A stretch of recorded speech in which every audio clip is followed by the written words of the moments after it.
Welcome to Let's Talk Pets with your host, Linda Weston, right here on News Talk 107.7 and 1400 The Hub. Good Saturday morning, everyone, and welcome to Let's Talk Pets, a fun program. Very happy to be part of the fabulous Hub family lineup of programs. I'm Linda Weston, your host from Friends of Cookeville Putnam County Animals, a nonprofit, totally volunteer support group for the Cookeville Putnam County Animal Shelter.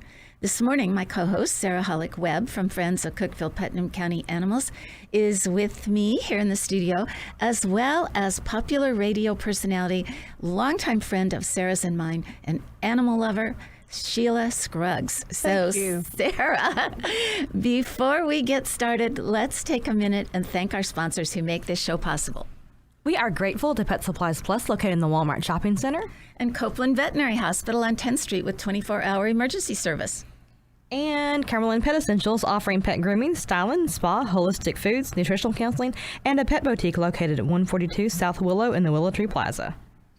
And of course, Friends of Cookeville Putnam County Animals. So many thanks to each of these groups. So now we get to say good morning to Sheila Scruggs and welcome to Let's Talk Pets. So great to have you with us. Thanks so much, guys. You know I love talking about animals. Anytime I get a chance, I just love animals. So thank you for having me today.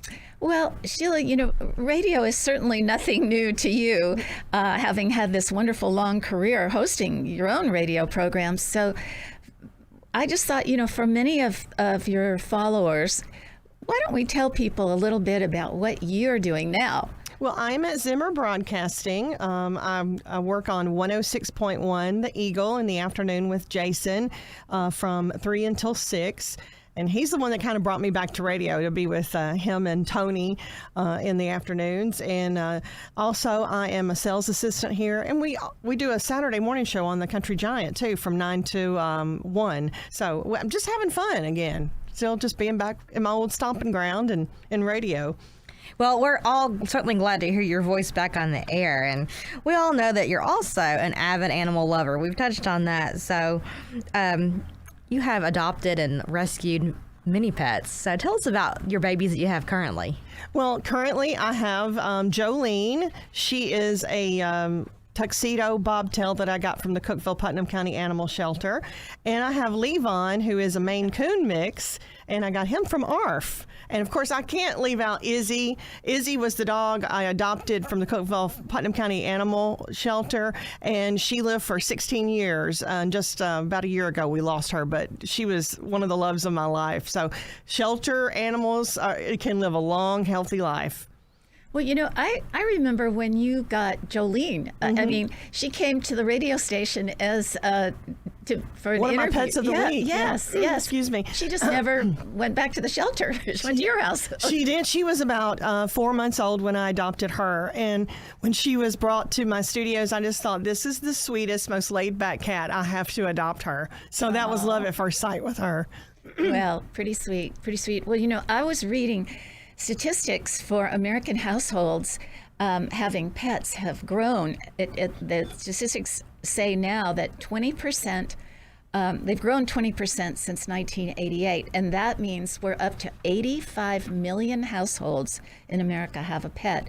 So that's basically 2 out of every 3 American households have a pet. Of course, many of them have more than one pet. So they estimate that there are 393 million pets out there, and most of them cats, dogs, and fish. Of course, dogs have the highest number. 63% of American households have dogs, and 42%, almost 43%, have cats. So here in the great state of Tennessee, 61.7, so pretty much 62% of households have a pet. You know, in our world, it's like 100% of our friends have pets in their household, but 47% of these households have a dog, and 31% have a cat. And, you know, Tennessee looks like we're kind of in the leader on some of our pet ownership, and it's a really wonderful thing to see. Wyoming, oddly enough, has the highest, or I thought that was kind of a funny statistic, 72% almost of Wyoming households have some kind of pet, with just about an even mix between dogs and cats. They have 36% have a dog and 30% have a cat. And somehow bringing up the rear, I guess this probably isn't a surprise, is Rhode Island. Well, they're a small state. They're small. 45% of their households have a pet, 25% having a dog, and 16.7% having a cat. So I thought that was interesting. But it's really fun just to see all of these numbers growing and the amount of pets and households growing, because we know that pets are family. And we also know that as more and more people maybe aren't having children, we have four-legged fur kids instead of two-legged. Exactly. And you know what this study that you were just talking about really doesn't say, even though it'll say 40% of households have cats, it doesn't say whether it's one cat or two cats or six cats. And many cat owners have two cats or three. Yeah, two. That's sort of nice for the cats, Yeah, too. yeah. Well, one of the issues that many, many states face, including ours, is trying to find homes for all the cats and kittens who, for whatever reason, end up at shelters and rescue groups. And just before we went on the air, we were talking about how there's a bit of a stigma of there's something wrong with a pet if they're at the shelter, when really it's just they happen to not have a home, and they could be a perfectly fabulous pet, dog or cat, and be at the shelter. Exactly. As you found with your babies. I did. I know when I had Izzy, my dog, people would say, "You got her from the shelter?" And I said, "Yeah. Why is it surprise you that I got her from the shelter?" Well, they thought they would be an ugly pet, or they would be unhealthy. And like I said, she lived 16 years, so she was a very healthy pet. Didn't have much wrong with her at all. I never had really a medical bill until she got like 15. She developed lymphoma, and that's why we lost her. But we had a long life with her, and I'm expecting Jolene. She's 6 now, my tuxedo cat, and then Levon just turned a year old, and like I said, he's from ARF. So Right. I really take advantage of our local shelters and animal welfare places. Agencies, sure. I really believe in that. Well, this month, actually last month, the month of June, really should be June and July. Yeah. June is National Adopt a Cat Month, but it really should be June and July, because so many of the kittens, and Sarah, you know this from being at the shelter, that kitten season can run from April through May to June and in our case, it's running into July. Yeah, and last year we even ran deep into the fall with kitten season. So just a quick recap for people that don't understand or really know the term kitten season. That's just the time this spring where we see many, many, many litters of kittens being born. And often these litters of kittens are homeless babies.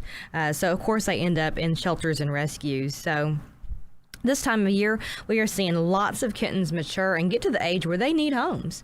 And we're also still in need of fosters, because these, like Linda said, these babies, these little ones, are just pouring into the shelter. And it's certainly a concern for us, but for the immediate needs, we need, of course, donations to the shelter of food and supplies, but also fosters to help get these babies ready to go into forever homes. But right now, we have a awesome thing going on at the animal shelter. It's a great adoption event that's just focused on our cats and kittens. These are for our feline friends, and it's a buy one, get one event, if you can believe that. So it's a buy one, get one free. So if you adopt a cat or kitten from the animal shelter, we want to be able to send a friend home with it. We know that through experience that cats and kittens seem to do better when they're together, especially kittens. They love to mature together. If you've ever seen kittens play together, there is nothing cuter, there's nothing more fun than seeing these babies play and grow up together. And so it's generally better for their physical health and for their emotional health as well. So. Well, Sheila, you can attest to that, having two kitties of your own. And I've always had, I don't now, but I've always in the past had 2 cats together, and I think they have so much fun together. Well, I didn't have any problems introducing Levon to Jolene. I really kind of separated the kitten for the first couple of days and just let him smell through the door, or Jolene smell through the door, and then she really took to him, and they started, playing and being friends and just having a good time. So now they lay together, eat together, just play together, and they're just happy as a lark. I'm telling you, I'm so happy with my choices. Well, and have fun for them. Yes, especially if you're at work, for them to have each other. So and I think she wanted somebody to play with, So it was better to introduce the kitten to the bigger cat, So he tries to imitate and emulate what she does. So you've had experience with both the shelter, adopting from a shelter, and ARF. Are there other rescue groups that you're familiar with that are in this area? ARF and the Cookeville Putnam County Animal Shelter are my main two that I know, but there are several. I know the Humane Society. They're the ones that fixed Jolene and Levon. So our Humane Society here in Putnam County just does a really good job, and they really help everybody around Putnam County too, not just Putnam County. So the spaying and neutering, they're the main ones to go to. Right, Yeah. right. Key. Well, we have lots more to talk about. I want to get into talking about what to do if you find kittens and you're not sure what to do with them, or you don't know if the mother's still with them or not. Sarah and I get asked that question all the time at the shelter, and especially during kitten season, because people are finding kittens and their first instinct is to take care of them, and maybe they shouldn't because maybe the mama's there. So we're going to talk a little bit more about this when we come back, but let's just take a little short break. Don't go away, folks, because we will be right back with more Let's Talk Pets on News Talk 107.7 and 1400, The Hub. Copeland Veterinary Hospital is a full-service veterinary hospital, including 24-hour emergency assistance, and is located at 821 East 10th Street in Cookeville, focusing on providing the highest quality care to clients and patients through our devotion to client communication, commitment to excellent medical care, and use of innovative diagnostics. Founded in 1970, our veterinarians and support staff can provide a progressive, beneficial, and effective impact on your pet's health. Open Monday through Thursday, 7:30 a.m. to 7:30 p.m., Friday, 7:30 a.m. to 5:30 p.m., Saturdays from 8 a.m. to noon, and closed on Sunday. Pet Supplies Plus, located in the Walmart Shopping Center on South Jefferson, is open 9 a.m. to 9 p.m. daily, specializing in pet foods, treats, and edible chews, pet toys, and apparel, pet supplies of all kinds, grooming and health, as well as flea and tick items, offering all major brands and a large selection of natural foods and treats made in the USA. Fish, reptiles, ferrets, and other very small pets available. Cumberland Pet Essentials has been serving Middle Tennessee since 1989, offering dog and cat grooming and styling. In their natural pet market, they sell dog and cat supplies, accessories, and high-quality trusted brands of food and treats. Owner Karen Rataco is an ISCC certified pet stylist and a certified pet nutritionist. She offers free nutritional counseling, helping owners make healthier choices for their pets. Their store hours are Monday through Saturday, 8 to 5 p.m., located at 142 South Willow Avenue in the Willow Tree Plaza. Give them a call, 931-528-7711, Cumberland Pet Essentials. Welcome back to Let's Talk Pets with me, your host, Linda Weston, and Cookeville Putnam County Animals Vice President Sarah Hollick-Webb on News Talk 107.7 and 1400, The Hub. So if you're just tuning in, Sarah and I have been here talking today with Sheila Scruggs about this being kitten season and how shelters and rescues have just many kittens right now needing homes and fostering. And one of the things we wanted to talk about, because we get a lot of questions about this, is what to do if you should find a litter of kittens in your yard or on your porch or under your porch or whatever. So, Sarah, what should we do? So the first thing is to try and determine if the mom is around. Often, mom is hiding. Sometimes she's out hunting and getting food for these babies. So she's not always in the immediate vicinity of the kittens, but she's usually close by. And sometimes she hides out if she thinks that there's fear. She'll kind of hide out and wait for the humans to pass and then come back around. So just because you don't see her immediately doesn't mean that mom isn't still there and caring for those kittens. Another thing that you kind of immediately need to assess is, how old are these babies? There are some kittens that are ready to go into the shelter. They're ready to go find homes if they're obviously strays. But there are other kittens that are teeny tiny, these little infants, these newborns, and they need to stay with their mom as long as possible. The shelter environment and a rescue environment isn't always the best place for these babies, and if we take them away from their mom, their chance of survival can sometimes greatly decrease, or often greatly decreases. So check out to see if the kittens are clean. If they're clean, generally mom is around. She's cleaning them and caring for them. If they look like they're overall well fed, then mom is usually around. But if they're very quiet, if they're very dirty, if they seem to be hungry, then there's a good chance that maybe something has happened to mom. Often we know that sometimes these mamas get hit by cars, or other things can happen to them that make them not able to get back to their litter. So this is just kind of the immediate assessment that you need to take. And one good way to determine age is eye color. Linda, you had mentioned this earlier, that before they're 3 weeks old, all their eyes are blue. They're blue, yeah. So that's kind of a fun, easy fact. It's not always easy to determine the age of these little bitty babies with their teeth or with other cues. So eyes are a really, really good indication.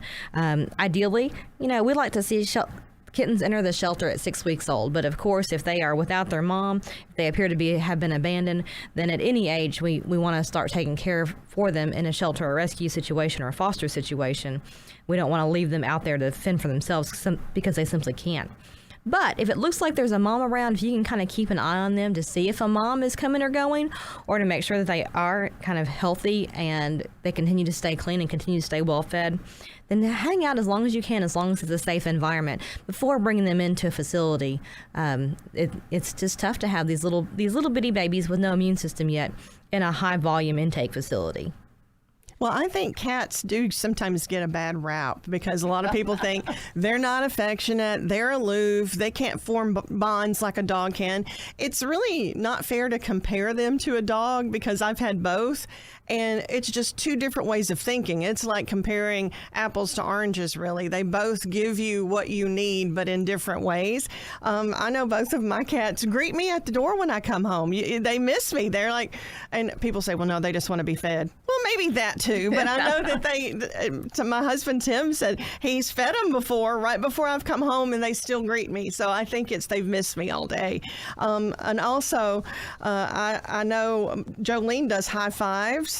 Oh, cute. High fives for her treats, and Levon fetches. He will go get a little mouse toy, bring it back. I'll throw it, he'll bring it back. And he's one of the few cats that I've had to do that. But do you know cats do enjoy sleeping a lot too?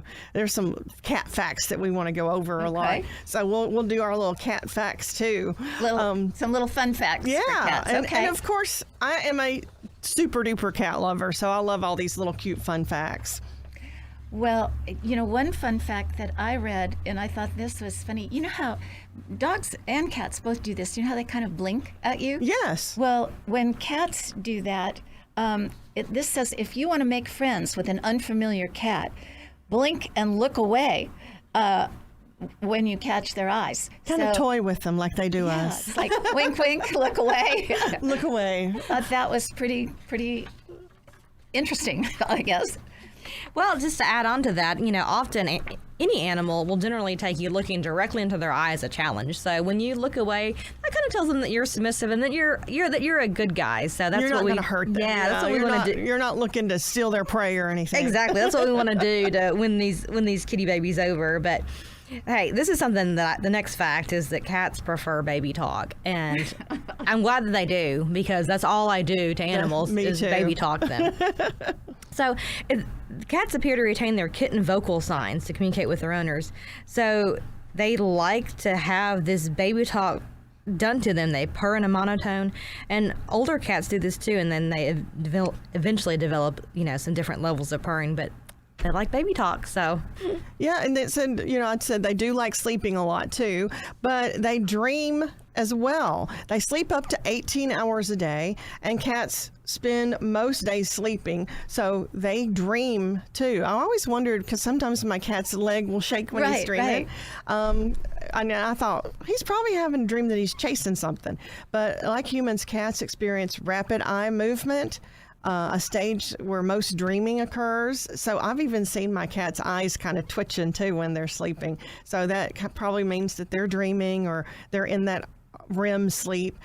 Their dreams do not differ from that of humans. They dream about their day-to-day activities, so they're probably dreaming about me feeding them something. or the mouse they saw outside. Yeah. And calico and tortoise cats, they're mostly always female. Now, I did know that, but there's a lot of people that don't, because I'm like, oh, there she is. How do you know it's a she? She's a calico. Right. If it's a male, you've got yourself an expensive kitty. Well, you know what? The Cookeville-Putnam County Animal Shelter actually did, just about a month ago, have a male calico cat come in. Oh, wow. It was craziness. It's a one in, Never seen I forgot one. how many million chances of having a male calico. So that was fun. That's crazy.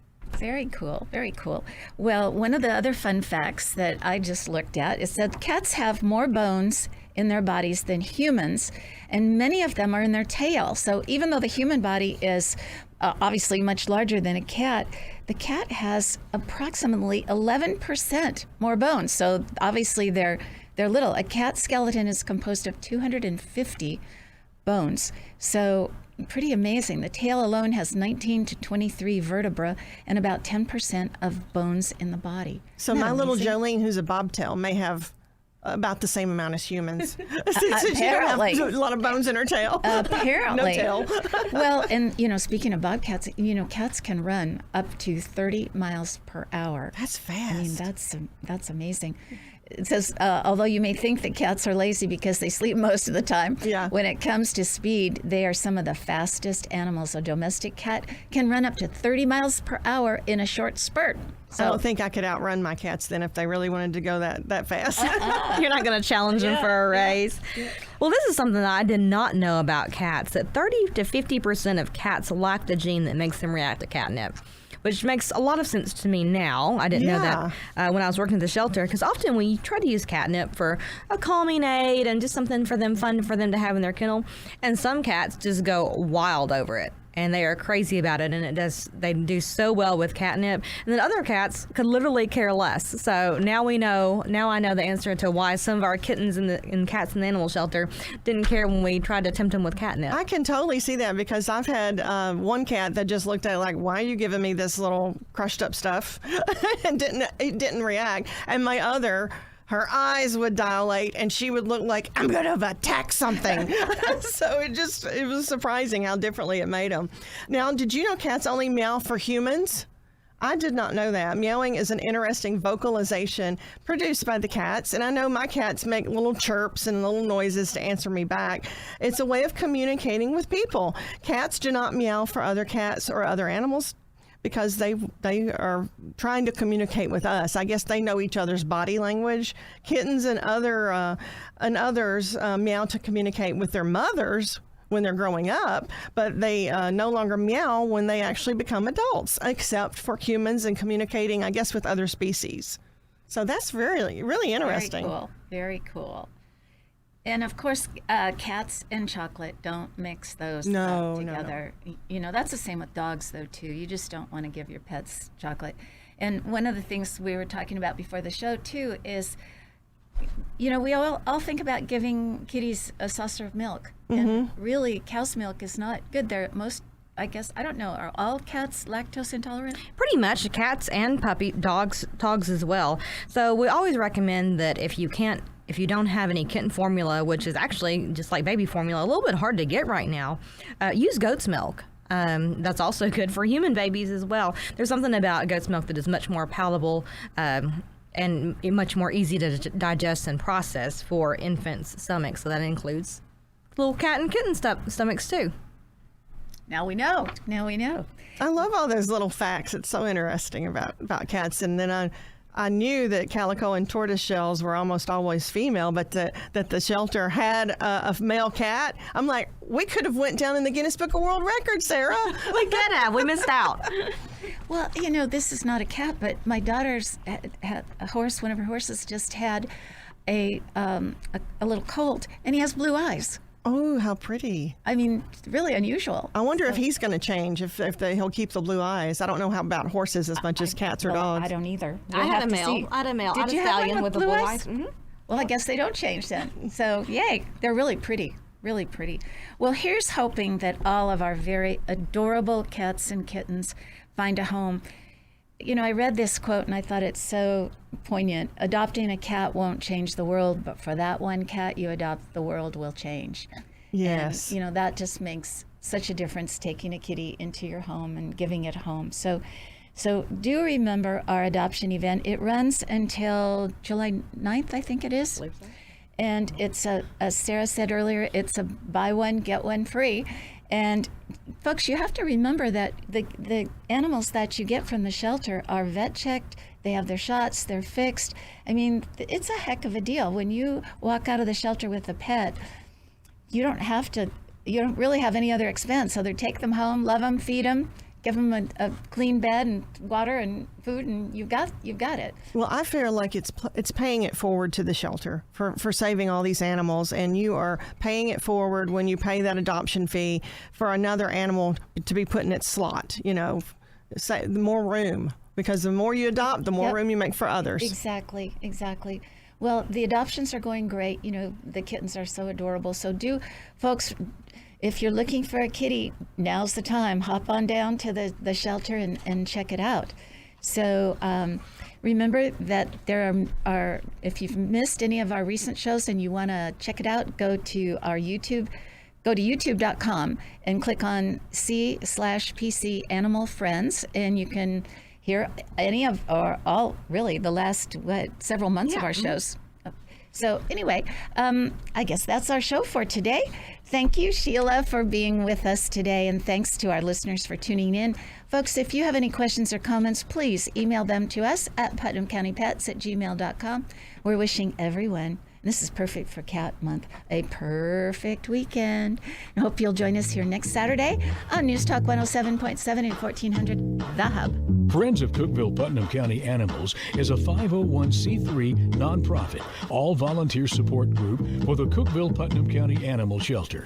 For more information, visit